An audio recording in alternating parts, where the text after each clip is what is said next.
공무원 시험을 친 후에 결과를 기다리던 한 청년이 있었습니다.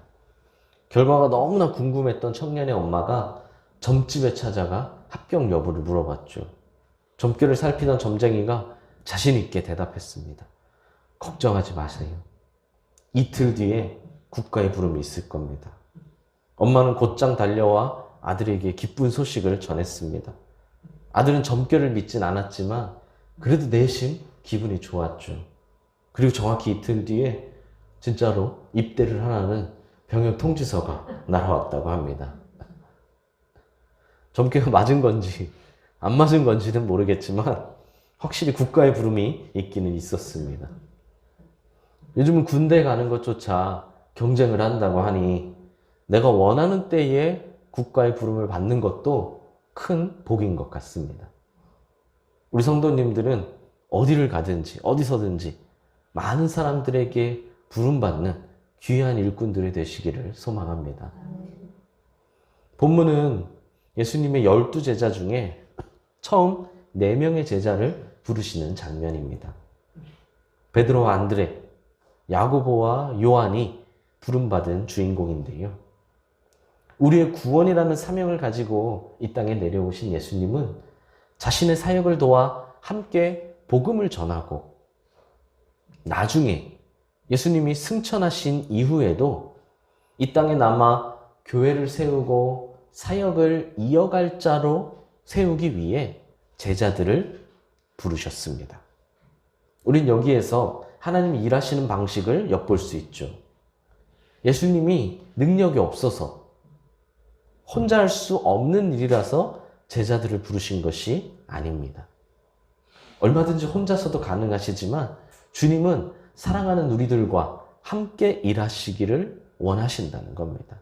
우리와 함께 일하시기를, 그리고 우리를 통해 일하시기를 원하신다는 거죠. 오늘날도 마찬가지입니다. 하나님이 능력이 없어서 우리를 부르시고 우리를 통해 일하시려는 것이 아니죠. 하나님은 우리와 함께 일하기를 원하시고 우리를 통해 영광 받으시길 원하십니다. 그래서 우리를 창조하신 것이고, 그래서 우리를 부르신 것이고, 그래서 우리와 늘 함께 해주시는 것이죠. 그러므로 우리는 시작부터 감사할 수 있습니다. 우리가 하나님께 부름을 받았다는 것 자체가, 내가 하나님께 부름을 받고 이 자리에 있다는 것 자체가 내가 하나님께 사랑받는 사람이라는 증거이자, 하나님이 우리와 함께 하기를 원하신다는, 우리와 나와 하나님이 함께 하기를 원하신다는 증거라는 겁니다. 그런데 간혹 예수님이 갈릴리 해변을 다니시다가 부르셨다는 말씀을 보고 해변에 있는 수많은 사람들 중에 그냥 아무나 불렀다고 오해하는 사람들이 있습니다. 예수님이 해변에서 산책하시다가 그냥 눈에 띄는 사람들을 그냥 대충 골라 부르셨다는 거죠. 물론 해변에는 아주 많고도 다양한 사람들이 있었을 겁니다. 오늘 부름받은 제자들처럼 그물을 내려 물고기를 잡고 있는 사람도, 그물을 깁고 있는, 그물을 준비하고 있는 사람도 있을 수 있고, 일을 다 마치고 쉬는 사람도, 동료들과 밥이나 간식을 먹고 있는 사람도, 가족들이나 친구들과 함께 나와 휴식을 취하고 있었던 사람들도 있을 수 있겠죠. 그러나 장차 교회의 기둥이 될 제자들인데 예수님이 그냥 아무나 선택하셨겠습니까? 우리가 일상에서 조금만 중요한 일을, 아주 조금만 중요한 일을 결정할 때에도 몇 번을 심사숙고를 하는데 말입니다. 그렇다고 예수님이 그들을 종일 따라다니면서 그들의 일거수일투족을 살펴보시고 감시하시고 정하셨다는 것은 아닙니다. 우리가 너무 친숙해서 잊어버릴 때가 있지만 예수님은 성자 하나님이시죠. 나보다 나를 더 잘 아시는 분입니다. 그러므로 예수님의 선택에는 분명한 이유가 있다는 겁니다. 베드로와 안드레, 야고보와 요한을 부르신 이유가 있다는 거죠. 그들 근처에도 사람들이 많았겠지만 다른 사람이 아닌 베드로와 안드레를 부르신 이유, 야고보와 요한을 부르신 이유가 있습니다. 그러므로 우리는 또다시 감사할 수 있죠. 우리도 하나님이 부르신 이유가 있다는 겁니다. 다른 사람이 아닌 나를 부르신 이유, 나를 선택하신 이유가 있죠. 제자들만이 아니라 우리도 역시 모든 것을 아시는 하나님이, 나보다 나를 더 잘 아시는 하나님이 부르신, 선택하신 이유가 있다는 겁니다. 또한 그들은 어부라라는 말을 굳이 그들의 직업을 밝혀서 그들의 신분을, 존재를 낮추고 있다라고 말하는 사람도 있습니다. 하지만 이는 어부라는 직업을 무시하는 것이 아니라 그들의 특징을 얘기해 주는 거죠. 직업에 귀천은 없지만 직업에 차이점은 있습니다. 어부와 교회의 지도자는 필요한 자질이 서로 다르죠. 어부는 어부로서의 능력이 필요하고 교회 지도자는 교회 지도자로서 필요한 능력이 있을 겁니다. 무엇이 더 낫다 하는 것이 아니라, 무엇이 옳고 그르다 하는 것이 아니라 차이점, 다른 점이 있다는 거죠. 그런데 예수님은 어부인 그들을 제자로 부르셨습니다. 아까 왜 제자를 부르셨다고 했죠? 지금 예수님이 함께 있는 동안 예수님과 함께 복음을 전하고 나중에 예수님이 승천하신 이후에는 이 땅에 남아 교회를 세우고 예수님의 사역을 이어갈 사람, 그런 사람을 세우기 위해서라고 했습니다. 사실 그 목적을 생각할 때 어부는 안 된다는 말은 아니지만 굳이 어부여야 할 필요는 없습니다. 그럼 예수님은 왜 그들을 부르셨을까요? 우리는 그들이 어부였다는 그 어부란 직업적 특성에 주목할 것이 아니라 누구나 주의 부르심을 받을 수 있으며 누구나 부르심에 순종하는 자가 제자가 될 수 있다는 것을 알아야 한다는 겁니다. 뭐 어부라서 안 되고 어부라서 되고 이게 아니라 어부든 어부가 아니든 누구든 부르심이 있을 수 있고 내가 능력이 있든 나의 자질이 그것과 잘 어울리든 아니든 그것과 상관없이 부르심에 순종하는 자가 제자가 될 수 있다는 거죠. 어쩌면 어부를 무시하는 것은 성경이 아니라 우리일지도 모릅니다.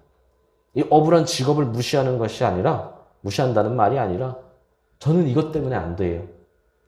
저는 저것 때문에 못 해요. 지금은 이것 때문에 안 돼요. 등 우리가 자신을 스스로를 그렇게 생각한다는 겁니다. 다시 한번 명심하시길 바랍니다. 모든 것을 아시는 하나님이 우리를 선택하신 분명한 이유가 있다는 겁니다. 왜 굳이 나를 선택하셨을까? 분명한 이유가 있다는 거죠. 그냥 실수, 어쩌다, 어쩔 수 없이, 그냥 서브로, 이게 아니라 분명한 이유가 있다는 겁니다. 이는 19절에 나를 따라오라, 내가 너희를 사람을 낚는 어부가 되게 하리라 라는 말씀에도 잘 나타납니다. 예수님은 나를 따라오라, 내가 너희를 사람을 낚는 어부가 되게 하리라 라고 하셨습니다. 나를 따라오라, 너희는 사람을 낚는 어부가 되어야 할 것이다 라고 하지 않으셨죠. 이 둘의 차이점을 아시겠나요? 사람을 낚는 어부가 되어야 하는데 그것이 목적인데 스스로가 아니라 예수님이 그렇게 되게 해주시겠다는 겁니다.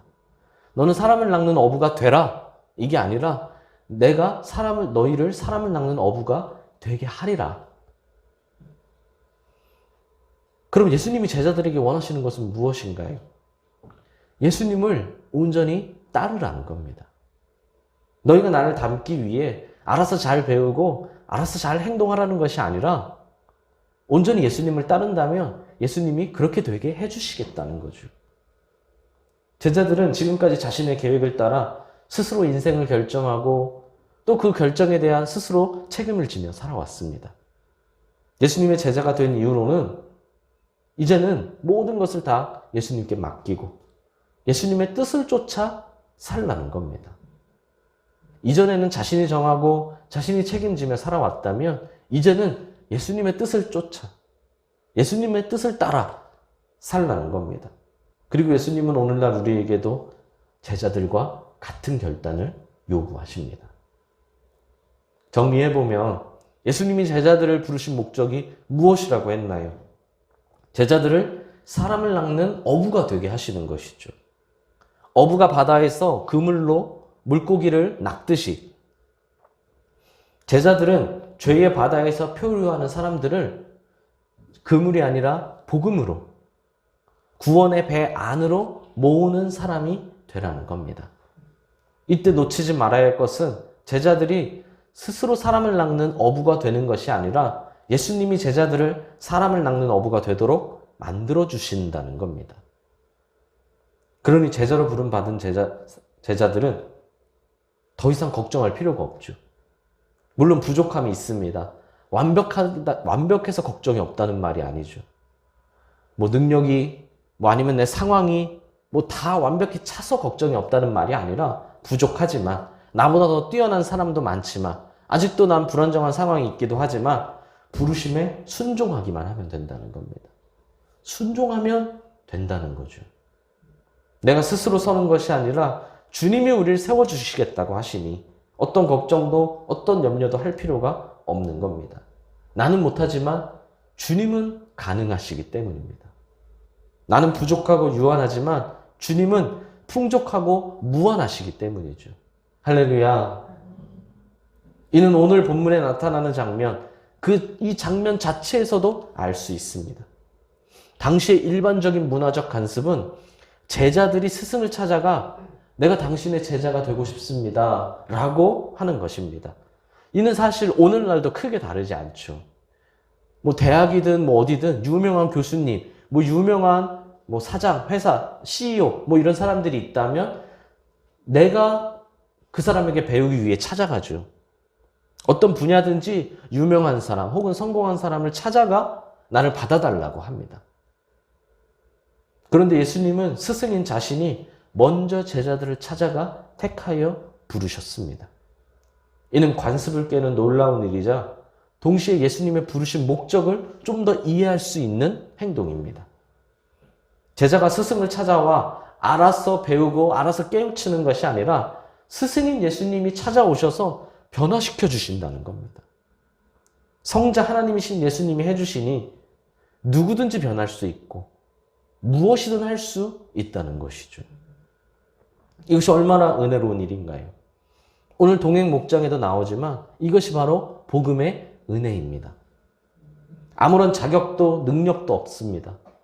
그래서 내가 할 수 있는 것은 그냥 주님을 의지하는 것뿐입니다.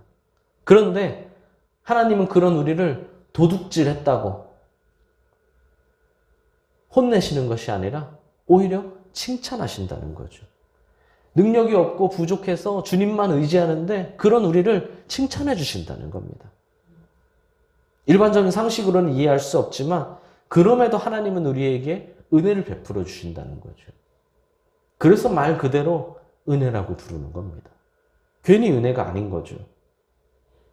진짜 말 그대로 은혜라는 겁니다. 자격이 없지만, 그러면 원래는 안 되는데 상식으로는 아닌데 그럼에도 칭찬하시고 그럼에도 베풀어 주시는 것. 그래서 은혜입니다. 이 은혜가 충만하시길 소망합니다. 이러한 주님의 부르심에, 주님의 은혜에 제자들은 어떻게 반응하나요?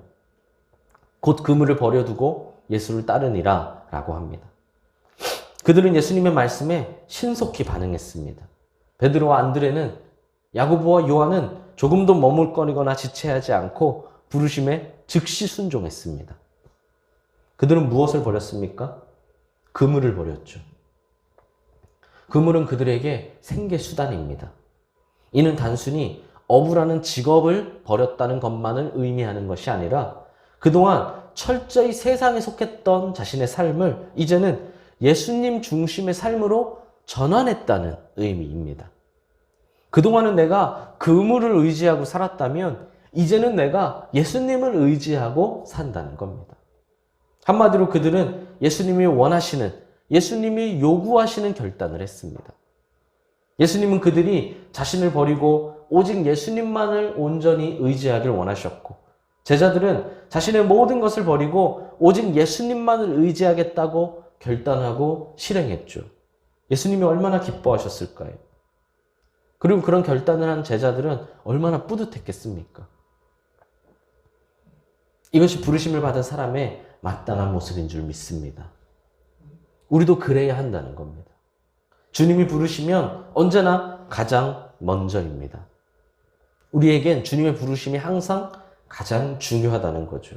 이를 우선순위라고 합니다. 그리고 우선순위에는 필연적으로 선택과 포기가 따라옵니다. 우리는 유한하기 때문이죠. 우리의 육체와 시간이 무한하다면 아무것도 포기할 필요가 없습니다. 이것도 하면 되고 저것도 하면 됩니다.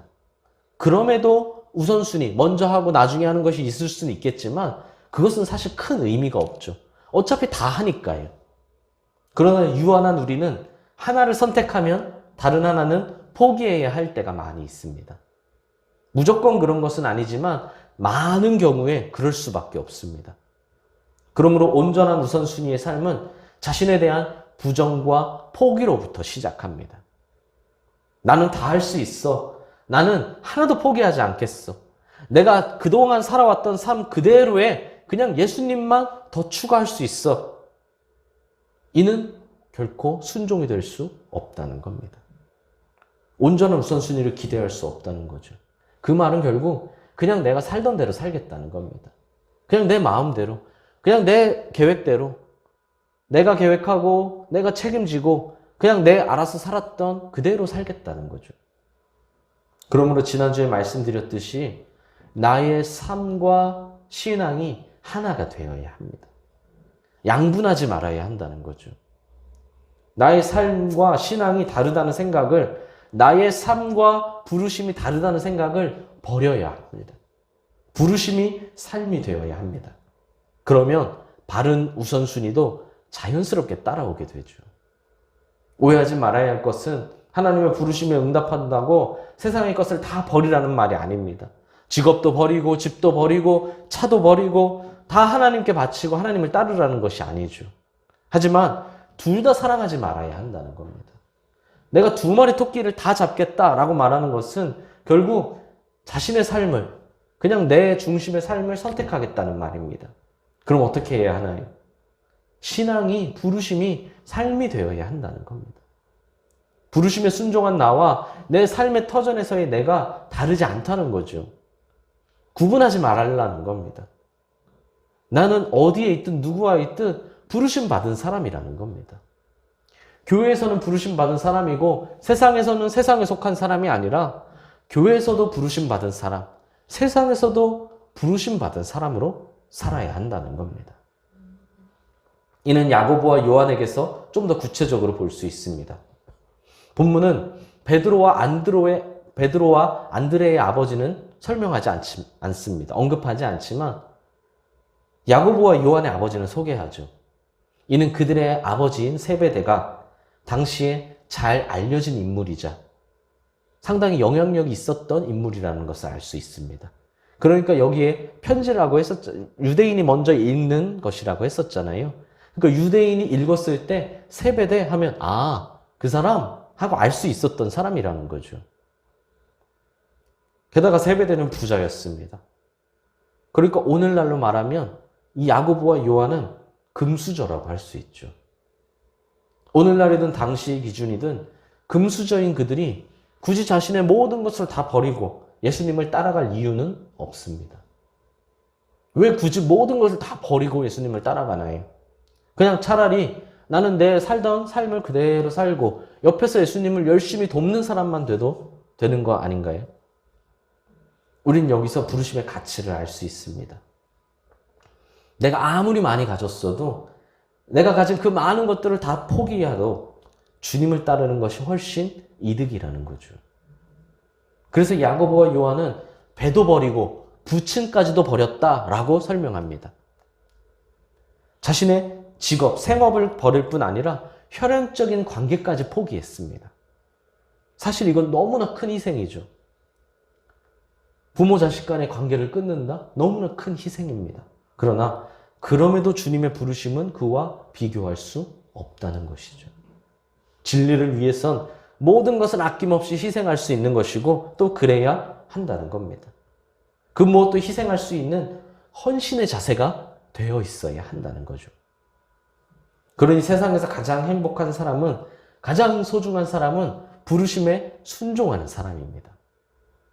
신앙이 부르심이 삶이 된 사람이죠. 부르심의 가치는 세상 그 어떤 것과도 비교할 수 없다는 겁니다. 다만 제자들의 경우는 매우 특별한 경우라는 것을 기억해야 합니다. 우리도 제자들처럼 당장 다 사표를 내고 당장 재산을 다 팔라는 것이 아니죠. 만약 진짜 필요하다면 언제든 그렇게 해야겠지만, 진짜 그렇게 해야 된다면 해야겠지만, 할 수 있지만, 이렇게 특별한 경우는 말 그대로 특별한 경우입니다. 우리는 지금 내게 주어진 자리에서 순종하면 됩니다. 지금 나의 삶이 부르심이 되면 되는 거죠.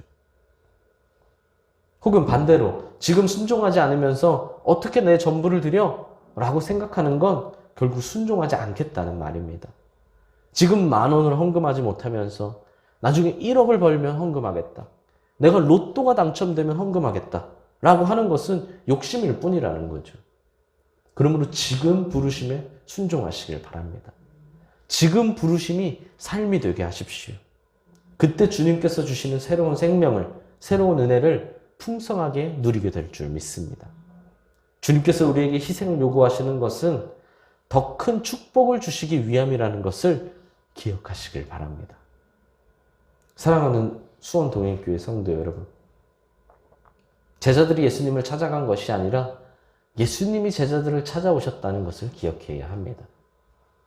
제자들이 뛰어나서가 아니라 예수님이 제자들을 사람을 낚는 어부가 되게 하셨다는 것을 기억해야 합니다.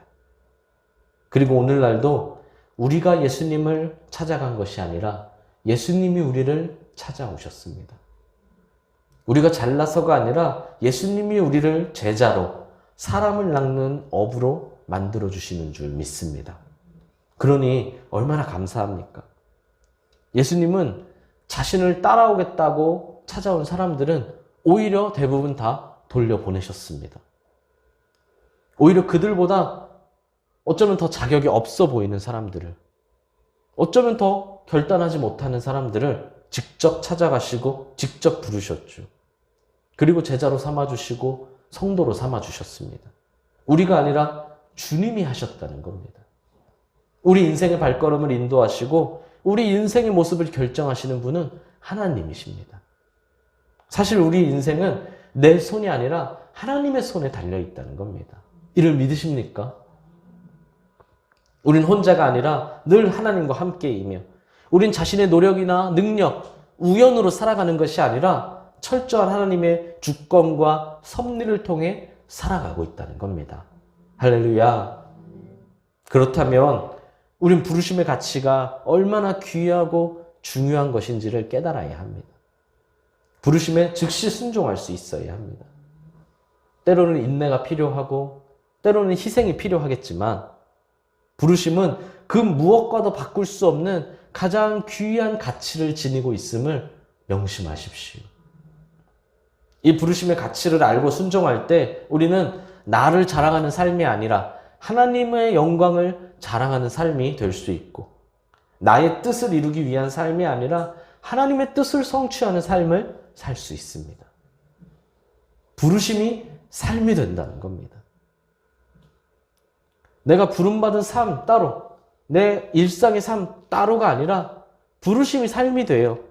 내 삶을 칭찬하는 것이 곧 부르심이 칭찬되는 것이고, 부르심이 이루어지는 것이 곧 내 삶이 이루어진다는 겁니다. 이런 삶이 제자들의 삶이었고 우리의 훌륭한 믿음의 선배들의 삶이었습니다. 진정한 제자가 되는 길은 많이 배우는 것이 아니라 부르심이 삶이 되는 것이라는 겁니다. 큰 교회나 단체에서 제자 훈련을 받았다고, 수료증이나 졸업증서를 받았다고 되는 것이 아니라 지금 내가 서 있는 곳에서 제자의 삶을 살지 않는다면, 주를 위한 결단과 희생이 없는 삶을 산다면 그 어떤 화려한 경력이나 능력도, 그 어떤 체계적인 훈련도 아무런 열매를 맺을 수 없다는 겁니다. 부르심이 삶이 되게 하십시오. 내 삶의 변화가 필요하고 내 삶의 희생의 결단이 있어야 합니다. 그리고 이것이 제자입니다. 주님의 부르심에 합당한 삶을 살아야 한다는 겁니다. 끝으로 이 부르심은 언제 나에게 나타날지 모릅니다. 언제든지 있을 수 있다는 거죠. 베드로와 안드레는 그물을 던질 때, 야고보와 요한은 그물을 깁을 때, 준비할 때, 그물을 사용하기 위해 그물을 준비할 때 부르셨습니다. 부름을 받는 특별한 상황이나 조건이 있는 것이 아니라는 거죠. 언제 어디서든지 부르심이 있을 수 있다는 겁니다. 많은 사람들이 자신의 철저한 계획 안에서 자신이 완벽히 다 준비되었을 때 불러달라고 합니다. 내 할 일을 다 마친 다음에, 내 바쁜 일이 다 끝난 다음에, 그 다음에, 나중에, 다음번에 불러달라고 하죠. 고등학생은 수능을 마친 다음에, 대학생은 취업을 한 다음에, 직장인은 결혼한 다음에, 부모가 되면 아이가 어느 정도 큰 다음에, 노인이 되면 내가 다시 건강을 좀 회복한 다음에 절대 끝이 없습니다. 하지만 주님이 언제 어디서 우리를 사역의 현장으로 부르실지는 아무도 모릅니다. 부르심이 있을 때 즉시 순종해야 한다는 겁니다. 다음에가 아니라 지금이라는 겁니다. 다음은 내 것이 아니죠. 지금만이 내 것입니다. 그러므로 지금을 드려야 한다는 거죠. 다음은 절대로 내가 결정할 수 없습니다. 내가 결정할 수 있는 것은 지금뿐입니다. 그러므로 내가 결정할 수 있는 지금 순종해야 한다는 겁니다. 사랑하는 수원동행교회 성도 여러분, 주님의 부르심에 내 중심적인 삶을 과감히 버리고 기꺼이 부르심에 순종하는 우리 모두가 되시기를 소망합니다. 오늘 부르심이 있음을 기억하십시오. 그리고 그 부르심 자체가 은혜라는 것 역시 기억하십시오. 부르심의 가치를 아는 우리, 부르심에 즉시 순종하는 우리 모두가 되길 소망합니다.